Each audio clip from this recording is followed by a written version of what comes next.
प्रदेश विधानसभा चुनाव की सरगर्मियां तेज हो गई हैं। यही वजह है कि लगातार हर राजनीतिक दल अपने अपने तरीके से वोट बैंक मजबूत करने में लगा है। तो कहीं ब्राह्मणों को वोट बैंक में मजबूत करने के लिए ब्राह्मण सम्मेलन किया जा रहा है, तो वहीं बुद्धिजीवी सम्मेलन भी करने के लिए अब योगी सरकार आगे आ चुकी है। ऐसे में क्या यूपी की रणनीति होगी विधानसभा चुनाव की? हमारे साथ ओम प्रकाश राजभर जी हैं, उनसे जानने की कोशिश करते हैं कि जो विधानसभा का मौजूदा स्थिति है वोटरों की, वो क्या है, क्योंकि आप वोटरों के साथ बीच में जुड़ रहे हैं, मिल रहे हैं, उनकी समस्याओं को सुन रहे हैं। क्या इस समय रुझान किसकी तरफ जा रहा है वोटरों को कि जब 2022 में वो मतदान केंद्र पे पहुँचें तो किसको मत अपना देते नजर आएंगे? पूरे उत्तर प्रदेश ही नहीं, पूरे देश की जनता भारतीय जनता पार्टी से त्रस्त है। महंगाई आसमान पे है, गरीब, कमज़ोर, दलित, पिछड़ा बहुत परेशान है। जो रोजी रोटी थी, लोग कमाते खाते थे, वो भी भारतीय जनता पार्टी ने बंद कर दिया है और हमेशा किंग मेकर की भूमिका पिछड़ा निभाया है, जिसकी आबादी 52% 2011 की जनगणना में है। अब तो वो 62% हो गया है। हमेशा किंग मेकर की भूमिका पिछड़ा निभाया है और निभाता रहेगा। ये तो एक ड्रामा लोग करते हैं, चाहे वो प्रबुद्ध सम्मेलन करें, चाहे कुछ करें। ये तो सिर्फ गुमराह करने के लिए मूलभूत जो समस्या है प्रदेश के जनता की, रोटी, कपड़ा, मकान, शिक्षा और दवाई, इससे ध्यान भटकाने के लिए बार बार ये लोग ड्रामा करते हैं।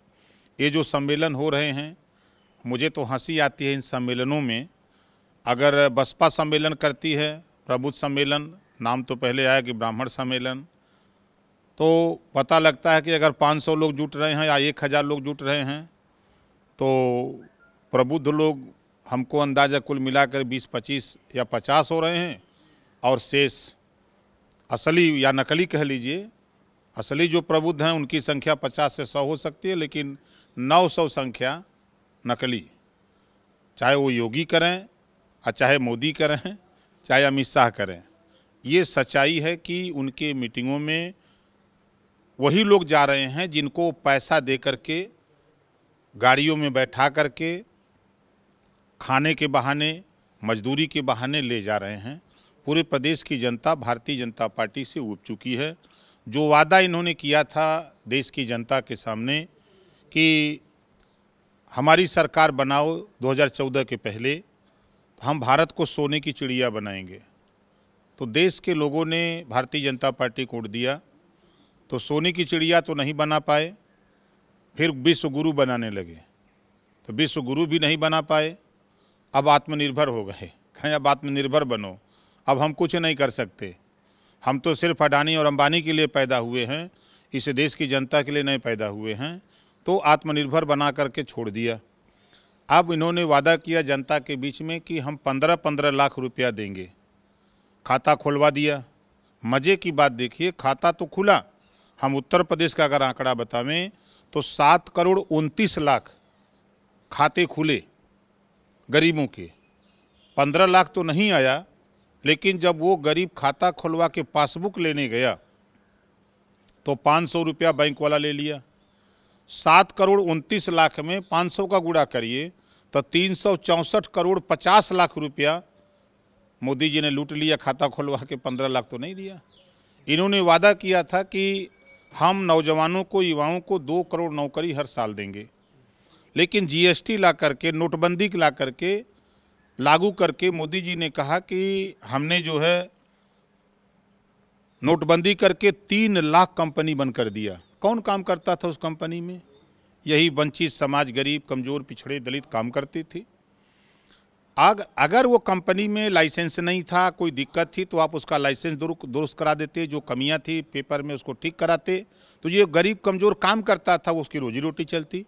लेकिन नोटबंदी करके जनता को तो गुमराह किया कि हम अमीरों की कमर तोड़ रहे हैं, तो गरीब बहुत खुश हो रहा था, लेकिन गरीबों की कमर तोड़ दिया। 3 लाख कंपनी बंद करके इन्होंने सीधे सीधे गरीबों की नौकरी छीन लिया। जीएसटी ले आए। वित्त मंत्री निर्मला सीतारमण जी ने लोकसभा के अंदर बयान दिया कि 6 लाख कंपनी जीएसटी आने पर बंद हो गई। ठीक है, बंद क्यों हो गई? उसका कागज पत्र ठीक करवा देते।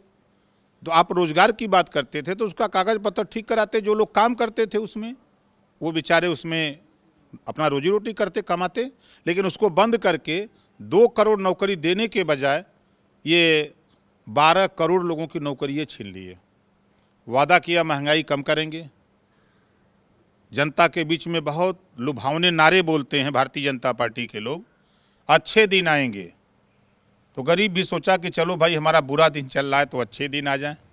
अच्छे दिन का सपना दिखा करके कि तुम्हारा बुरा दिन चल रहा है, जब अच्छे दिन आ गए, आज सरकार बन गई। जो गैस सिलेंडर 400 में लोग भरवा लेते थे, आज वो 900 पार हो गया। जो सरसों का तेल 50 रुपये था, आज वो 200 के लगभग हो गया। आज वहीं आप उठा के देखिए, जो सरसों का तेल जो 50 था वो 200 हो गया।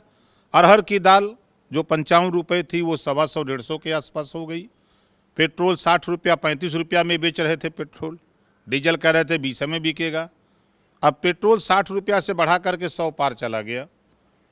अब डीजल 55 रुपया से 92 रुपया लीटर मिल रहा है। महंगाई आसमान छू रही है। आज कोई भी सामान अगर दुकान पे खड़ा होकर के खाली मांगिए तो आपको दुगुना दाम मिलेगा, 1.5 गुना दाम मिलेगा। तो महंगाई से पूरे देश की जनता त्राहि त्राहि कर रही है। ये भारतीय जनता पार्टी के लोग, ये दुनिया में झूठ बोलने वाली अगर कोई पार्टी है तो भारतीय जनता पार्टी है।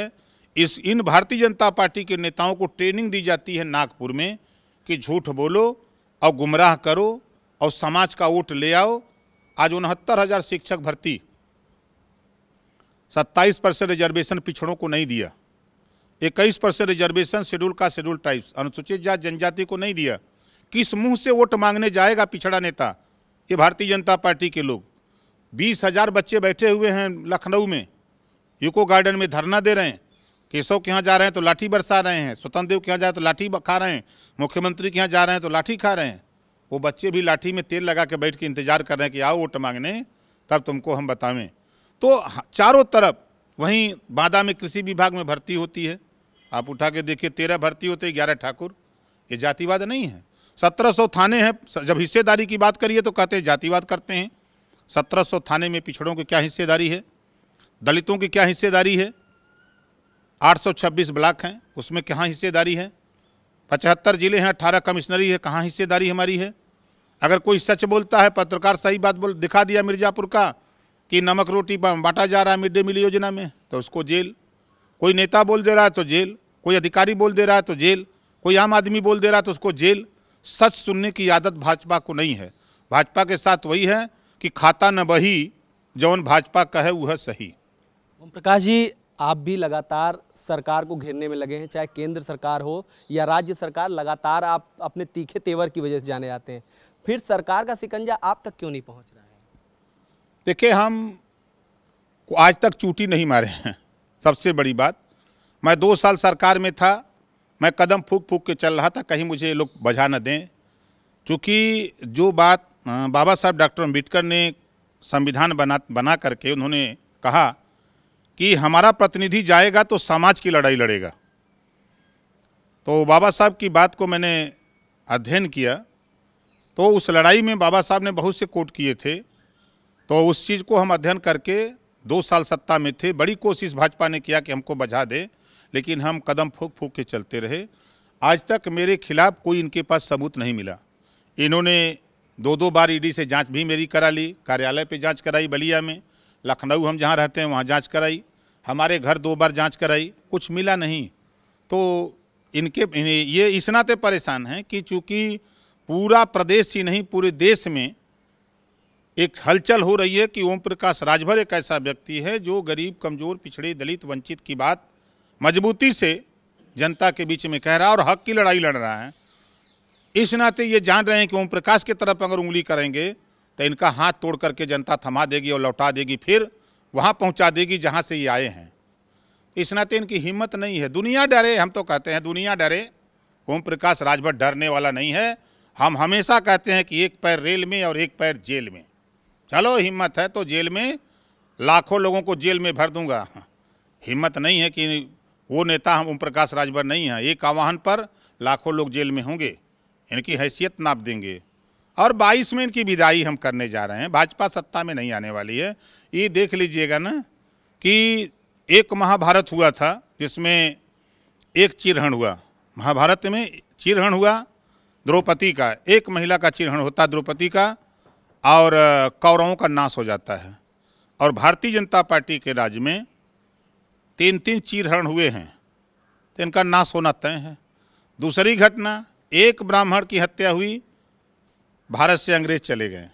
यहाँ तक कई 100 ब्राह्मणों की इनकाउंटर करा दिए, निर्दोष लोगों का इनकाउंटर कराए हैं। तो अब बताइए कि एक बाभन मरा तो अंग्रेज चला गया, यहाँ सैकड़ों बाभन मरवा दिए हैं, तो इनके ब्रह्म हत्या लगेगी, इनका नाश होना तय है। ये पतन की ओर जाने वाले हैं। अब इनको जनता वोट देने वाले नहीं है। चलिए हमारे साथ गांव में चलिए। ये जितना बोलते हैं ना कि हमने शौचालय बनवाया है, हम तो कहते हैं 100 शौचालय में चलिए, गिनती करा दें 90 शौचालय में या तो छत नहीं है, या तो दरवाज़ा नहीं है, या तो सीट नहीं है, या तो उनमें बकरी या तो कुत्ता बैठता है, या तो गांव के लोग गोईठा ऊपर ही रखते हैं। ये है इनके शौचालय। आवास का ढिढोरा पीटते हैं। आज भी गाँव में जो वास्तव में आवास का पात्र व्यक्ति है उसको नहीं मिल रहा है। जो 30,000 40,000 इनकी सरकार में दे रहा है वही पा रहा है। इनके मंत्री, इनके अधिकारी लूट रहे हैं। अभी मंत्री को बेसिक शिक्षा मंत्री को देखा, अपने भाइयों को नौकरी दे दिए। अभी उनका एक मामला ज़मीन का चल रहा है, जो करोड़ों की ज़मीन जो है लाखों में खरीद रहे हैं। ये सब आ कहाँ से रहा है? तो ये उधर ध्यान नहीं है, क्योंकि वो करे तो रासलीला और दूसरा करे तो करेक्टर ढीला। ओम प्रकाश जी, क्या लगता है कि ओम प्रकाश अपना यूपी में दमखम दिखा पाएंगे? क्योंकि अभी तक बहुत ठोस किसी से आपका गठबंधन नहीं हो पाया। आप अभी भी लोगों के दिलों में अपनी जगह तलाशने की कोशिश कर रहे हैं विपक्ष के। देखिए, सच्चाई है कि आप बनारस खड़े हैं। उत्तर प्रदेश के 75 जिले में हम लोगों ने एक मोर्चा बनाया।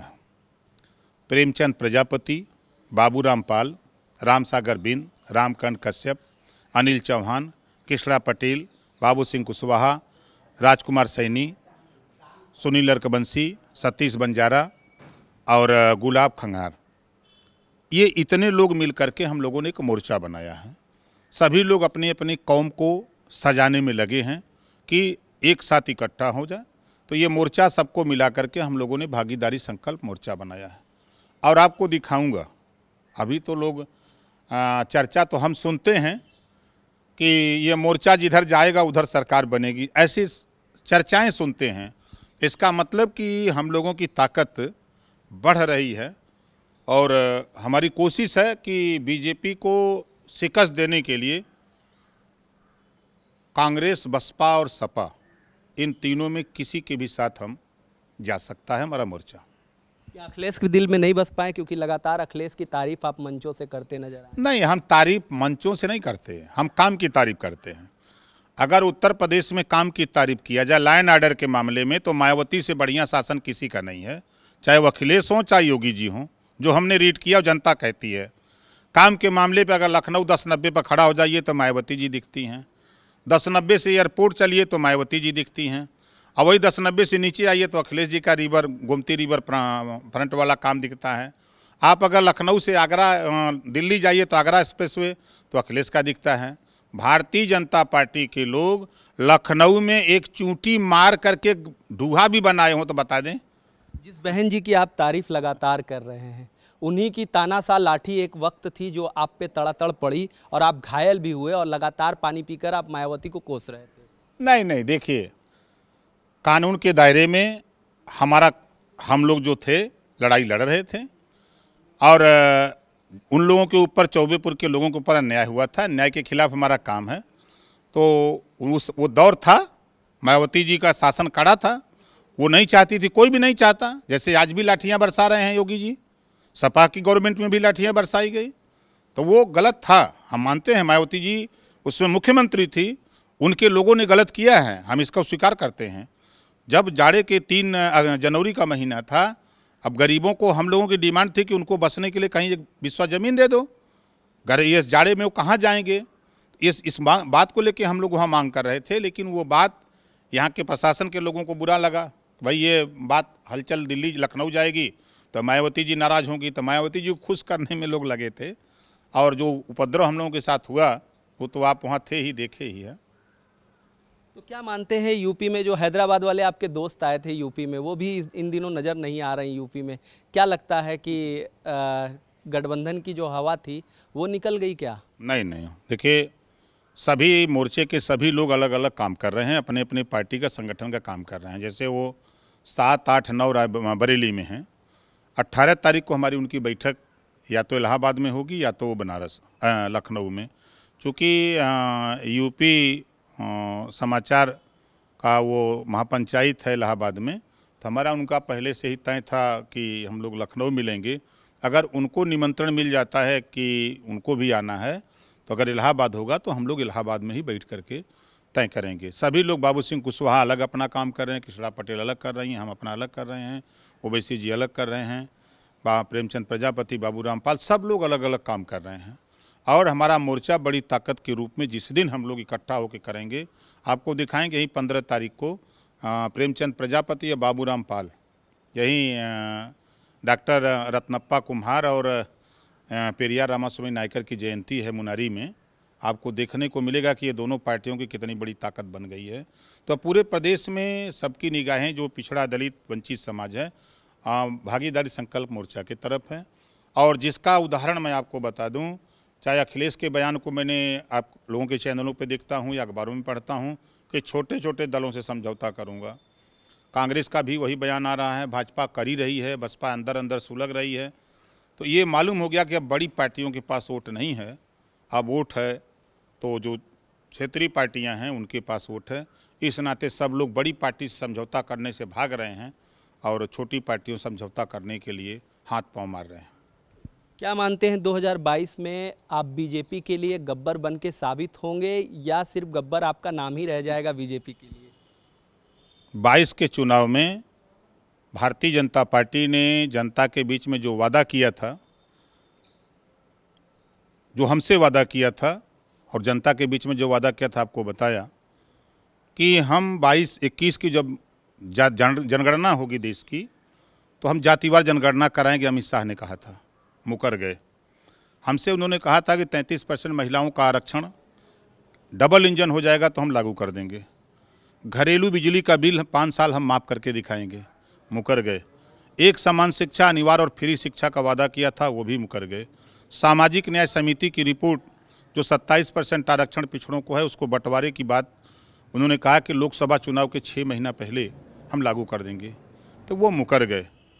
तो जब ये मुकर गए हैं तो ओम प्रकाश राजभर ने देखा, जब जनता के बीच में जा रहा हूँ तो जनता ये कह रही है कि नेताजी संघर्ष करो, हम तुम्हारे साथ। तो हमने पूछा क्यों? तो जनता कह रही है कि हम लोगों के घर में एक एक डब्बा लगा है मीटर, वो बहुत बिल आ रहा है। हम उनसे कह रहे हैं कि ये आओ 22 में सरकार बनाएं और 22 में सरकार बना कर के भारतीय जनता पार्टी का एक डब्बा जो लगा है मीटर, इसको नाव में लाद करके और गंगा जी में ले जाके छोड़ दिया जाओ, चले जाए समुंदर में, और तुम्हारा घरेलू बिजली का बिल 5 साल हम माफ़ करके दिखाएंगे। गरीबों का इलाज फ्री 5 साल करके दिखाएंगे। एक समान अनिवार्य फ्री शिक्षा लागू करके दिखाएंगे।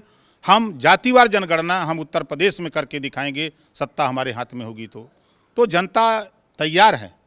और 22 में भारतीय जनता पार्टी को गंगा जी तो छोड़ दीजिए, हमारे 4 विधायक हैं, हम 4 विधायक भारतीय जनता पार्टी के अर्थी को कंधा देंगे।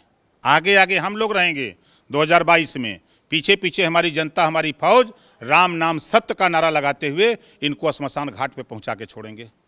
आखिरी सवाल, उत्तर प्रदेश में आप अपने आप को कितनी सीटों से जीत मानते हैं, कितनी सीटों पे जीत हासिल कर लेंगे? देखिए, ये तो जनता का निर्णय है। हमारी कोशिश होगी, हमारा मोर्चा उत्तर प्रदेश में भारतीय जनता पार्टी को ख़त्म करने के लिए हम लोग काम कर रहे हैं। उसमें समझौते होंगे, जो भी सीटें हम लोगों को मिलेंगी उन सीटों पर हम लोग चुनाव लड़ेंगे। तो ओम प्रकाश राजभर जी थे हमारे साथ। हर छोटे छोटे दलों को मिलाकर ये एक ऐसी सेना तैयार कर रहे हैं जो ज़मीनी स्तर पर जाके काम कर रही है, और 2022 के चुनाव में वो ज़मीनी स्तर का जो कलेक्शन है, या ये कह लें कि जो एक दूसरे से मिलने वाली जो डोर है उसका असर 2022 के चुनाव में दिखेगा, ऐसा ओम प्रकाश राजभर का दावा है। आपको बता दें, भले ही आज ओम प्रकाश राजभर मायावती की तारीफ कर रहे हो, लेकिन यही तानाशाह पुलिस की तारीफ कर रहे हो उस वक्त की, लेकिन यही तानाशाह पुलिस उस वक्त ओम प्रकाश राजभर पर लाठियां बरसाई, जबकि ओम प्रकाश राजभर किसानों के हित की बात करते थे, गरीबों के हित की बात करते थे। लेकिन उस समय पुलिस की जो लाठी थी वो कहीं ना कहीं बीएसपी की थी और उस लाठी ने ओम प्रकाश राजभर को एक सफल नेता उत्तर प्रदेश में बनाकर खड़ा कर दिया। अब तो आने वाला विधानसभा चुनाव ही बताएगा कि कौन किस पे भारी पड़ेगा। हालांकि बीजेपी के लिए अपने तीखे तेवर के लिए जाने जाते हैं ओम प्रकाश राजभर, लगातार तीखे तेवर से बीजेपी को संबोधित करते रहते हैं और इसीलिए बीजेपी इन्हें गब्बर कहती है उत्तर प्रदेश में। कैमरा पर्सन विजय वर्मा के साथ राजू श्रीवास्तव, समाचार।